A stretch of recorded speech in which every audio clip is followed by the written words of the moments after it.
It's Saturday, April 10th, and we've got a good one today. A brand new rumor I've never heard before. Get ready. Let's go.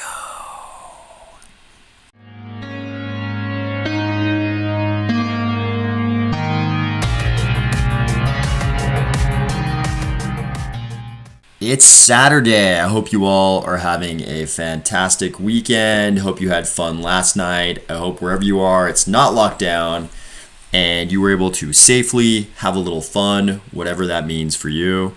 But today we're going to cover some good material. And in fact, one of the rumors, the number 4 rumor today we're going to cover, it had contained within it a little tidbit of information that I don't think we had ever seen before. At least I hadn't seen it. Brand new to me and kind of exciting. So stay tuned for that one. Item number 4 is going to have a little hidden tidbit of information. And with that, let's get going. Item number 1. I think we all knew this day would come. I got excited when I found out there was a wine named after Cardano Estates. I'm even more excited today because I found out you can actually buy it with ADA. So this tweet says, I'm not a big red wine drinker, but I could not pass up buying Cardano Wine on the Cardano blockchain with my ADA staking rewards. This whole experience has been unreal. I love Cardano, the Cardano community. I don't know how you could not be a big wine drinker, especially red wine. How could you not like red wine? It's delicious. But I can't understand why you would love buying it with your ADA staking rewards.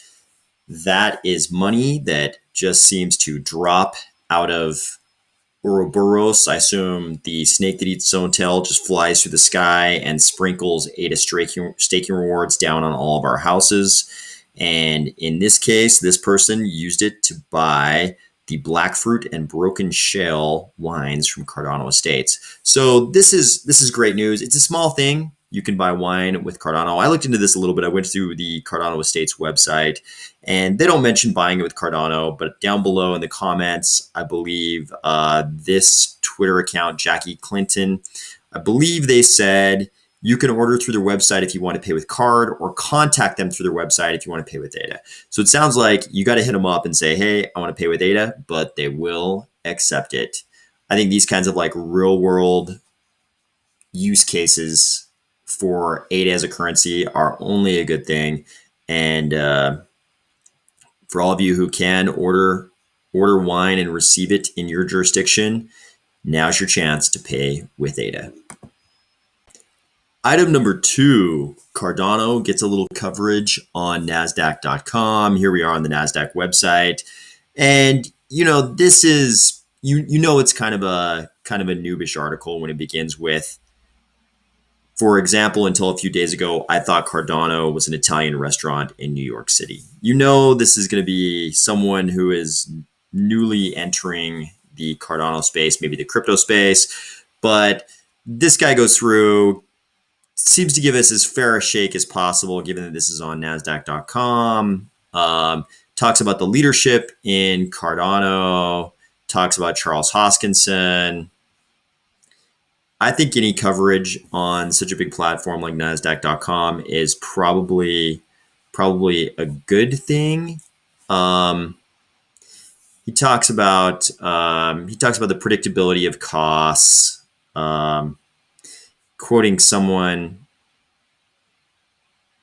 I've never heard of before, but it seems we've definitely had worse coverage of Cardano. He says you should look at Ethereum and Cardano like you look at Rackspace and Amazon and DigitalOcean. It's kind of silly if you say, well, you can only build on Amazon. So still thinking of Cardano as just kind of a Me Too entrant into the space. Not really. I don't know if he really understands the ways in which Cardano could overtake Ethereum, but this is a pretty big platform. A lot of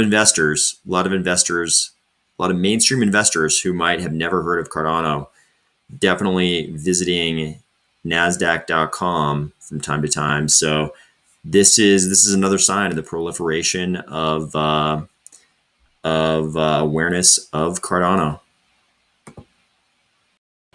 Item number 3.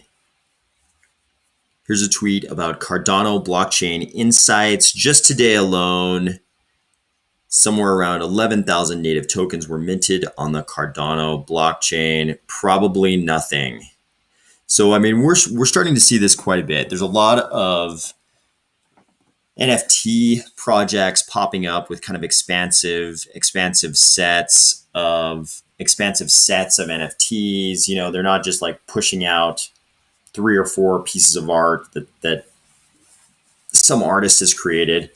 Um, they're more like these little ecosystems where they're saying, hey, we're going to have one NFT for every city on Earth, you know, and it's going to represent something. I won't go into the details of these different projects for fear of steering anybody in any of those directions without kind of investigating to see what they're all about. But we're seeing some pretty expansive little native token projects, and definitely a skyrocketing in native token minting. So you might feel one way or another about NFTs, whether the NFT market, you know, will eventually collapse and people will be left with these collectibles that they didn't really buy for their collectible value. They just bought them as speculative instruments.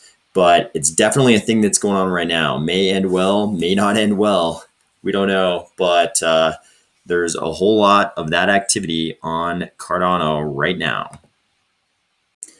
So, item number 4, Rick McCracken over at Cardano Live did an interview this morning with Dwayne Cameron, founder of Liqwid. We've talked about Dwayne and Liqwid before on this channel.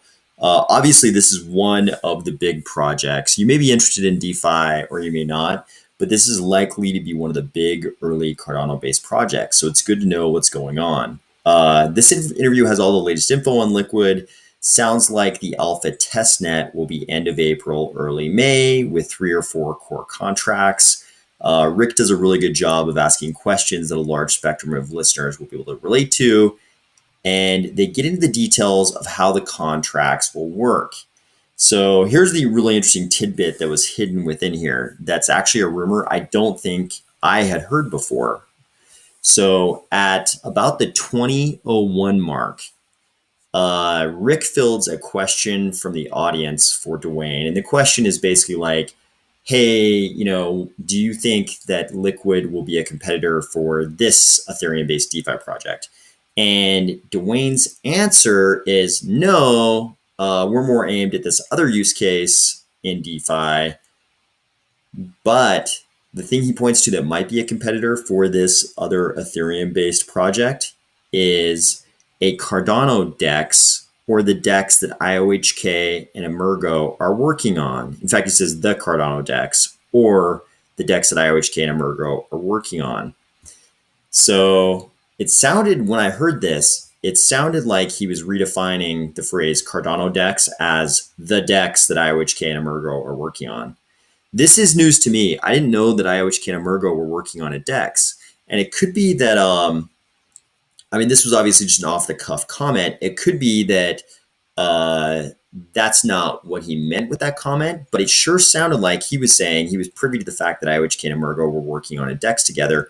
And we already know that Lars Brunius, the head of education at IOHK, built out a Uniswap clone that was working because we saw Voke do a demo of it on the March Cardano 360. So they've already got the basis. They already had the basis for a DEX that it sounds like Lark and Voke were working on.